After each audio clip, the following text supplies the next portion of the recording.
Berita selanjutnya, pemirsa, keluarga oknum guru yang diduga melakukan tindak asusila terhadap siswinya melaporkan tindakan pengeroyokan terhadap pelaku saat kejadian beberapa waktu lalu.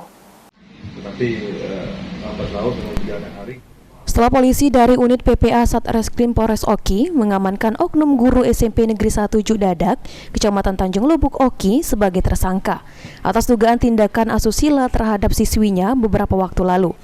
Keluarga pelaku kini melaporkan balik dugaan pengeroyokan oleh sejumlah warga terhadap pelaku yang videonya sempat viral di media sosial. Tirta, salah satu keluarga oknum guru berinisial AH, mengatakan pihak keluarga sudah melaporkan hal tersebut ke Polda Sumsel atas terjadinya pengeroyokan terhadap pelaku. Dan berkas laporan tersebut kini sudah dilimpahkan ke Polres Oki. Sementara hingga kini pihak keluarga pelaku menanyakan tindak lanjut atas laporan tersebut agar bisa diproses. Untuk dengan pihak korban, kemarin kan kita sudah upayakan damai dengan pihak keluarga korban. Kita sudah coba mediasi sama yang keluarga yang di sana, terus melalui pemerintah desanya yang di desa Judadak tadi.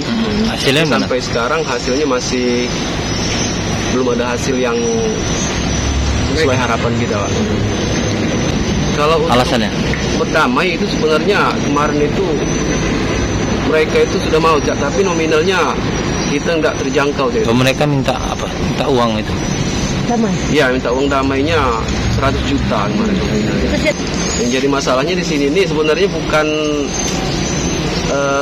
bukan dengan pihak keluarga korbannya sendiri. Ada orang lain yang di belakangnya ini yang seolah-olah menghalangi proses kita mau berdamai dengan itu kan. Termasuk pelaku pengeroyok bukan? Siapa, Pak? Termasuk pelaku pengeroyok bukan? Yang ikut termasuk, ya, masih keluarganya.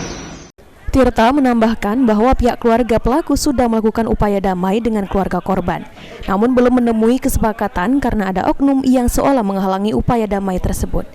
Dan diprovokasi untuk berdamai dengan syarat keluarga pelaku menyiapkan uang senilai 100 juta rupiah dan tidak disanggupi karena tak terjangkau. Keluarga pelaku berharap agar laporan terkait tindakan pengeroyokan tersebut bisa ditindaklanjuti oleh pihak kepolisian Polres Oki. Novan Wijaya, PAL TV.